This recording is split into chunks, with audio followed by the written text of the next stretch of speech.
Asal-usul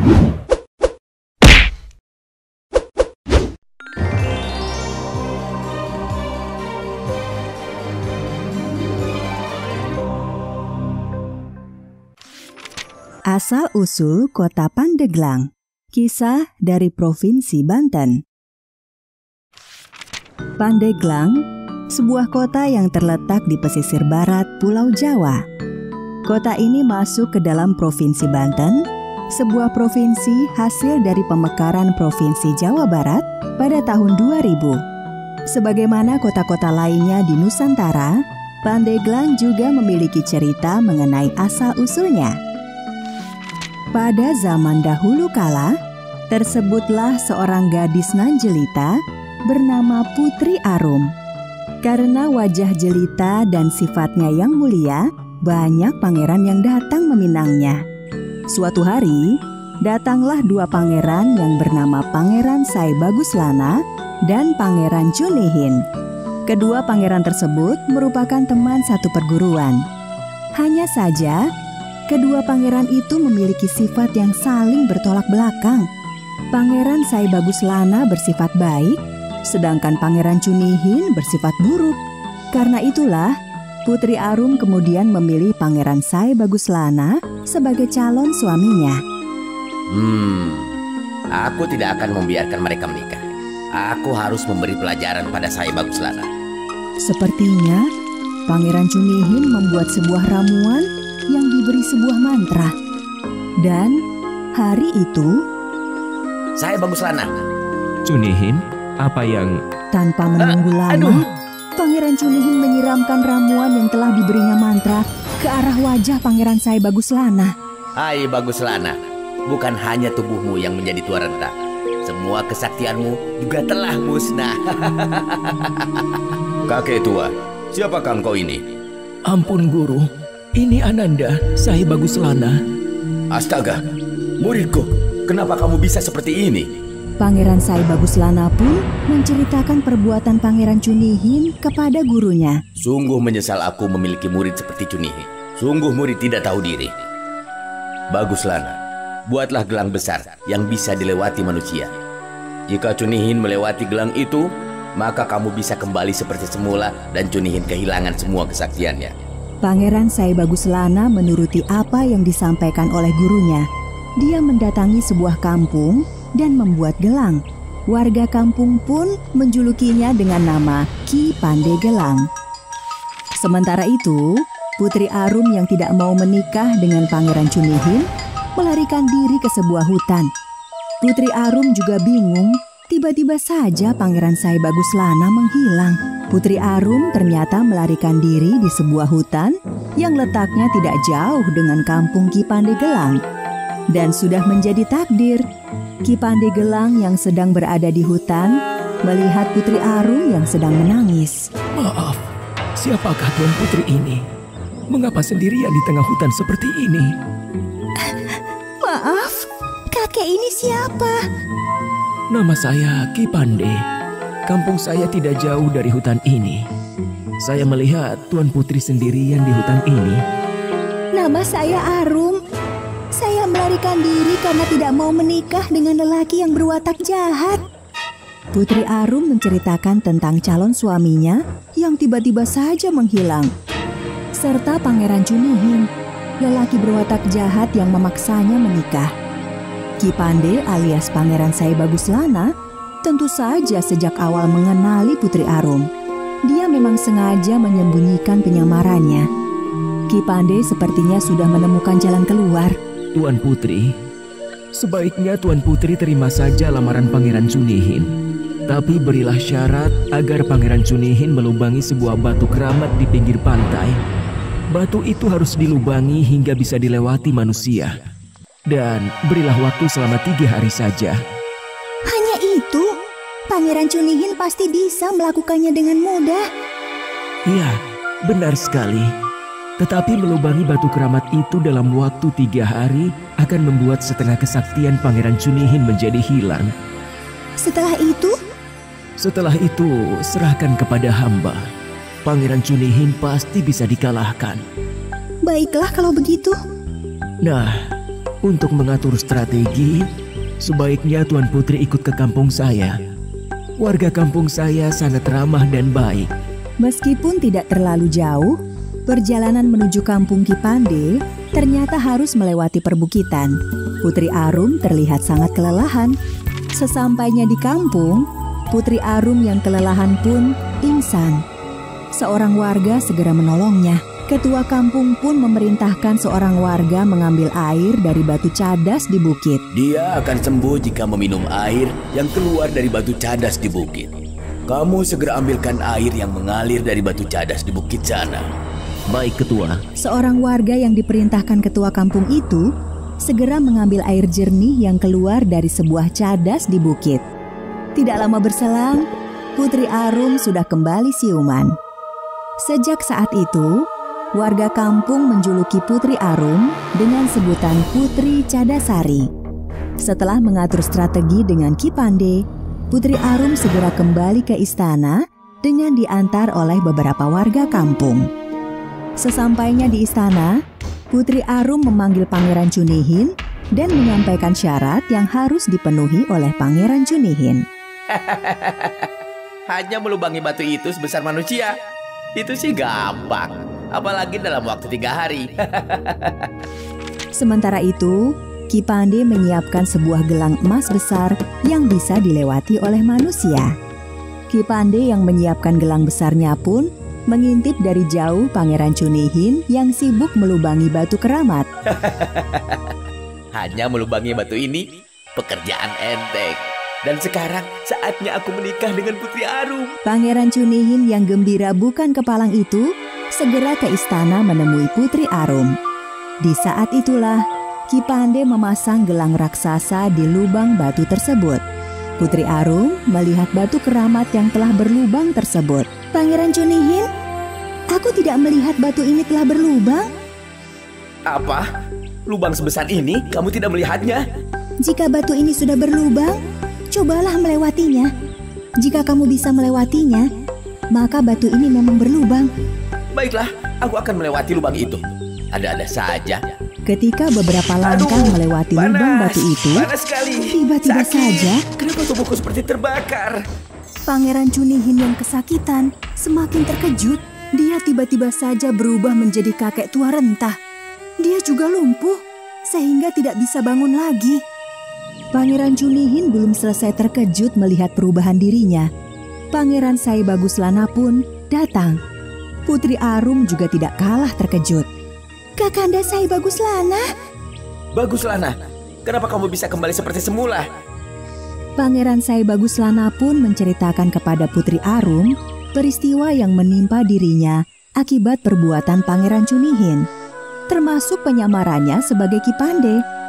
Pangeran Sai Baguslana juga memberitahu Pangeran Cunihin bahwa guru merekalah yang memberikan petunjuk. Ampuni aku, Baguslana. Jangan bunuh aku. Untuk apa aku membunuhmu? Kamu sudah mendapatkan pelajaran yang setimpal. Begitulah, akhirnya Putri Arum dan Pangeran Sai Baguslana menikah. Kampung yang menjadi tempat Kipande membuat gelang, di kemudian hari dikenal dengan nama Pandegelang. Lama-kelamaan, penyebutan Pandegelang berubah menjadi Pandeglang. Sedangkan pantai yang menjadi tempat Pangeran Cunihin melubangi batu keramat itu sekarang dikenal dengan nama Pantai Karangbolong. Bolong artinya adalah berlubang.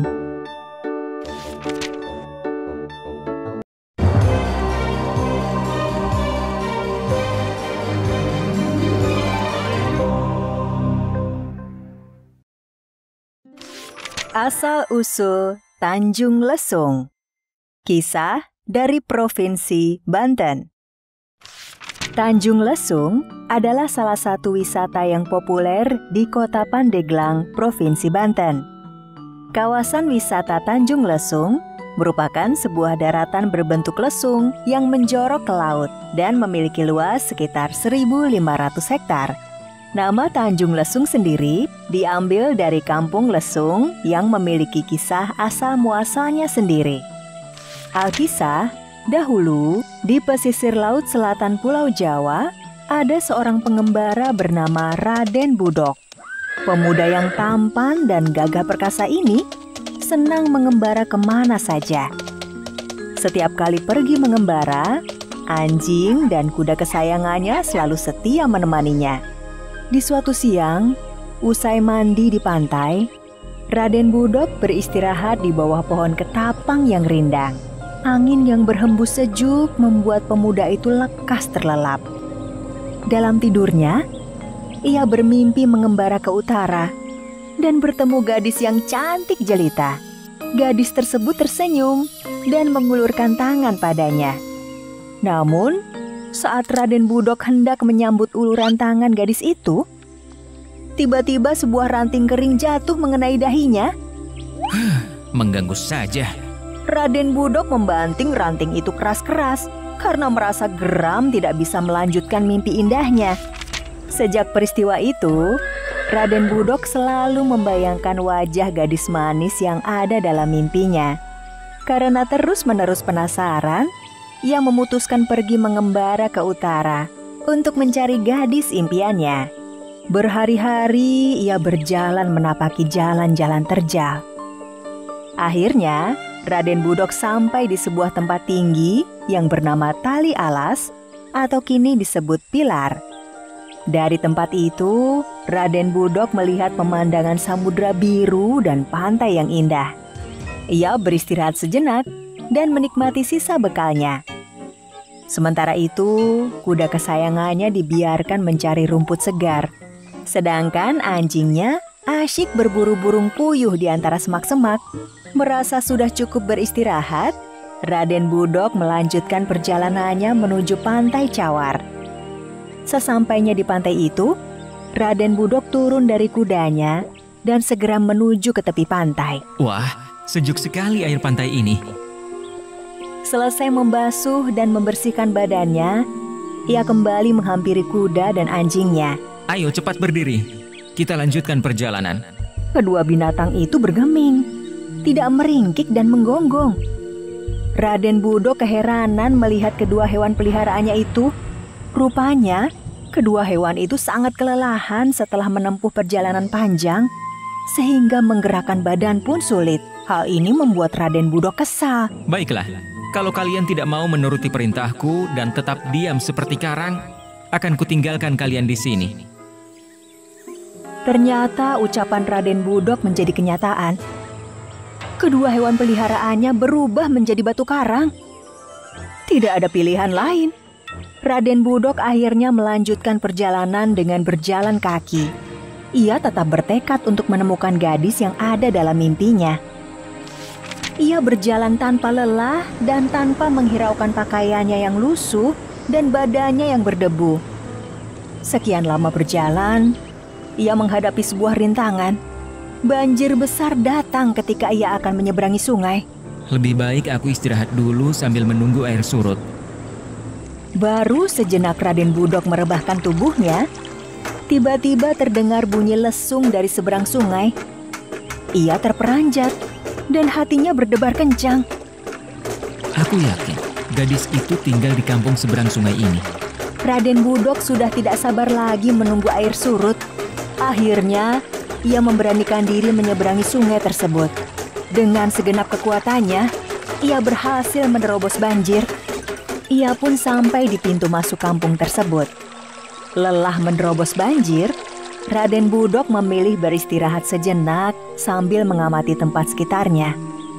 Namun, lagi-lagi alunan bunyi lesung yang merdu kembali terdengar.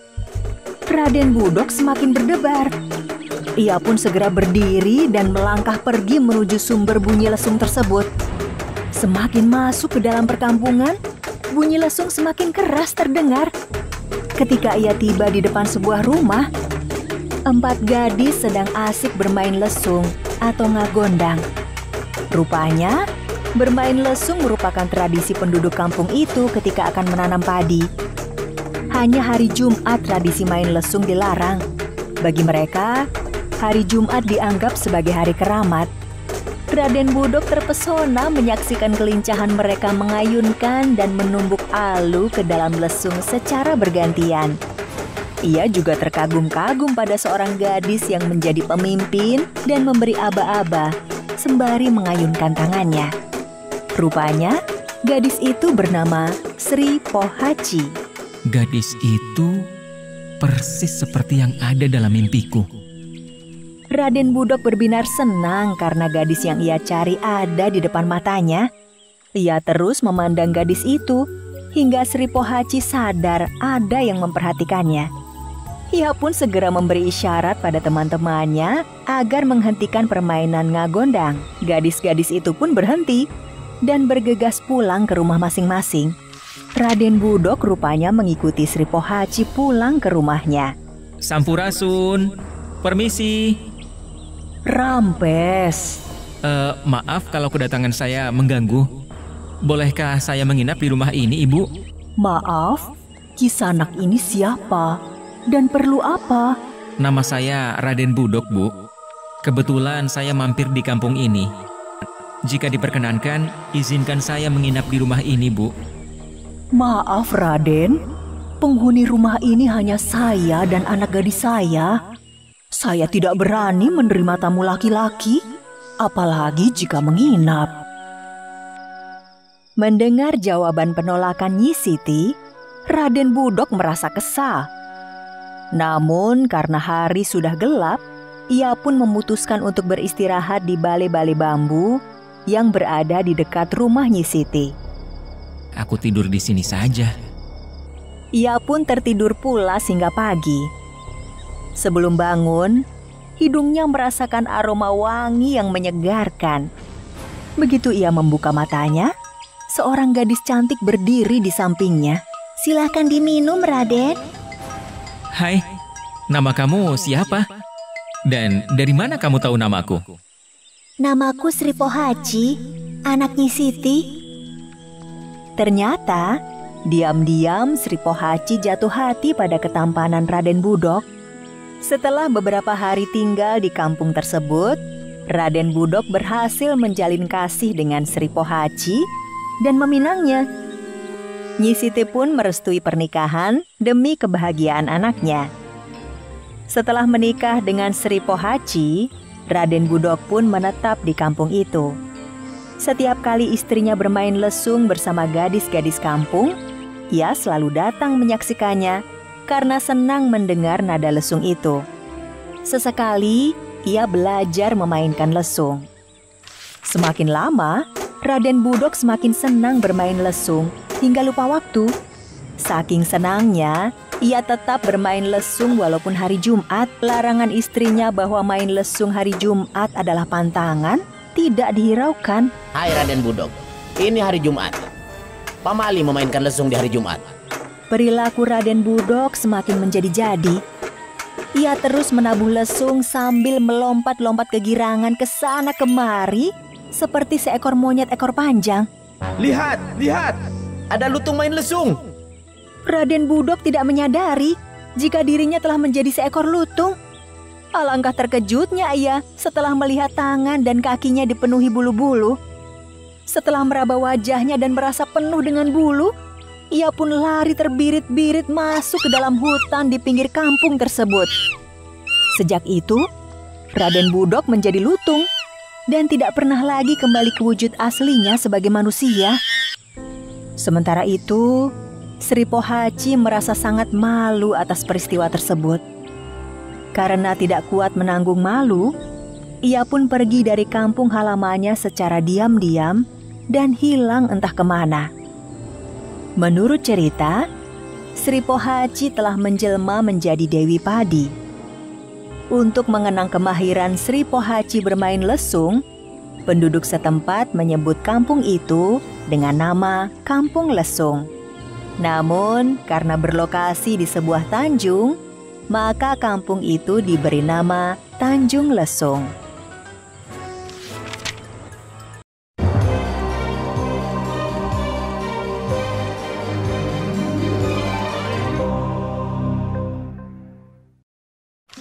Legenda Batu Kuwung. Kisah dari Provinsi Banten. Pada suatu waktu di masa yang lampau, hidup seorang kepala desa yang sangat sewenang-wenang terhadap rakyatnya. Kepala desa itu menguasai seluruh lahan pertanian dan mempekerjakan rakyatnya dengan upah yang sangat rendah. Cerita rakyat tentang kepala desa nan kejam ini berasal dari Provinsi Banten. Cerita rakyat ini masih sangat populer dan masih diceritakan secara turun-temurun hingga sekarang. Bagi rakyat yang membangkang perintahnya, maka si kepala desa tidak segan-segan memerintahkan anak buahnya untuk melakukan penyiksaan. Memimpin dengan sewenang-wenang dan kejam, membuat kepala desa itu mudah mengumpulkan harta. Tidak terhitung jumlah kekayaannya dari hasil memeras keringat rakyatnya. Ketika rakyatnya menderita kekurangan makanan, si kepala desa justru makan dengan berlebihan setiap harinya. Suatu hari, datanglah seorang kakek tua ke rumah kepala desa. Kakek itu terlihat kumal dan seperti pengemis. Kelihatannya kakek tersebut sangat lapar. Hei, pengemis tua, pergi dari sini. Cepat menyingkir, atau aku akan menyiksamu. Hei, ada apa ribut-ribut? Kalian mengganggu istirahatku saja. Pak Kepala Desa, ada seorang pengemis datang. Cepat usir pengemis itu. Sepertinya tidak ada pilihan lain. Pengemis itu pun pergi meninggalkan rumah kepala desa. Keesokan harinya, pengemis itu datang lagi. Kepala desa langsung memerintahkan para pengawal untuk mengusirnya. Di hari ketiga, kakek itu datang lagi. Bedanya, meskipun diusir secara kasar, kakek tua itu hanya diam di tempat. Pengawal, jika pengemis itu tidak mau pergi, hajar saja dia. Para pengawal kepala desa yang jahat segera memukuli kakek tua dengan tongkat. Anehnya, tongkat para pengawal itu justru patah. Lebih aneh lagi, para pengawal jatuh terkapar di tanah sambil mengerang kesakitan. Padahal kakek tua itu hanya diam saja. Hei kepala desa, aku datang secara baik-baik ke sini. Dan sekarang untuk ketiga kalinya kamu memperlakukanku dengan cara yang sangat buruk. Aku datang ke sini untuk memberimu peringatan. Tunggulah esok pagi dan lihat hasil perbuatanmu selama ini. Semua orang akan menerima akibat dari perbuatan buruknya. Camkan itu.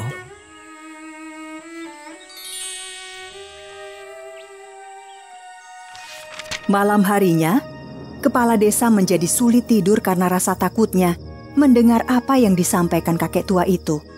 Sampai akhirnya, kepala desa itu pun tertidur. Pagi harinya, Tubuhku, kenapa tubuhku tidak bisa digerakkan? Pengawal, tolong, tolong. tabib datang silih berganti mencoba mengobati kepala desa. Tapi sepertinya tidak ada satupun tabib yang berhasil. Puluhan tabib dari berbagai desa lainnya telah didatangkan dan hasilnya sia-sia. Kepala desa, lihatlah dirimu. Itu semua karena ulahmu sendiri. Tolonglah aku, kakek. Tolong. Ada 3 syarat yang harus kamu penuhi agar bisa sembuh. Pertama, kamu harus berhenti bersikap kejam dan kikir. Jika kamu bisa melakukannya, maka kelumpuhanmu akan berkurang sedikit. Kedua, kamu harus bertapa pada sebuah batu cekung di Gunung Karang selama 40 hari. Kamu bisa pergi ke sana meskipun dengan bersusah payah. Dan ketiga, kamu harus memberikan semua hartamu kepada warga. Semua harta itu telah kamu dapatkan dengan cara yang tidak baik, sehingga kamu telah memakan apa yang bukan menjadi hakmu. Jika ingin makan, dapatkan dengan cara yang benar. Kepala desa mengikuti apa yang dikatakan kakek itu. Dia meninggalkan sifatnya yang kejam, bengis, kikir, dan sombong. Benar yang dikatakan kakek itu, kelumpuhannya berkurang sedikit. Dia mampu berdiri dan berjalan menuju Gunung Karang, meskipun dengan bantuan tongkat dan tertatih-tatih. Setelah bersusah payah, kepala desa itu menemukan sebuah batu cekung. Dia pun kemudian bertapa di tempat itu. Kepala desa itu bertapa dengan sungguh-sungguh. Teriknya siang, angin kencang, dan malam hari yang menggigil dilaluinya tanpa menyerah. Di hari yang ke-40, Tiba-tiba saja, di dekat kepala desa itu bertapa, muncul sebuah sumber air panas. Melihat munculnya sumber mata air panas, kepala desa menghentikan pertapaannya. Dia kemudian berendam di mata air tersebut. Tidak berapa lama kemudian, kelumpuhannya sembuh total. Tubuhnya kembali segar meskipun telah menjalani pertapaan selama 40 hari. Sekembalinya dari bertapa, kepala desa itu membagi-bagikan semua harta kekayaannya kepada warga. Semua tanahnya juga diberikan kepada para petani. Dia hanya menyisakan sepetak kecil sawah untuk memenuhi kebutuhannya sehari-hari. Karena menyadari kesalahannya selama ini, dia tidak menyesal jatuh miskin dan harus bekerja di sawah. Sumber mata air panas itu sekarang dikenal dengan nama Batu Kuwung. Batu Kuwung artinya adalah batu cekung, sebagaimana halnya tempat kepala desa itu bertapa. Batu Kuwung kemudian menjadi salah satu tempat wisata pemandian air panas yang terletak di Desa Batu Kuwung, Kecamatan Padarincang, Kabupaten Serang, Provinsi Banten.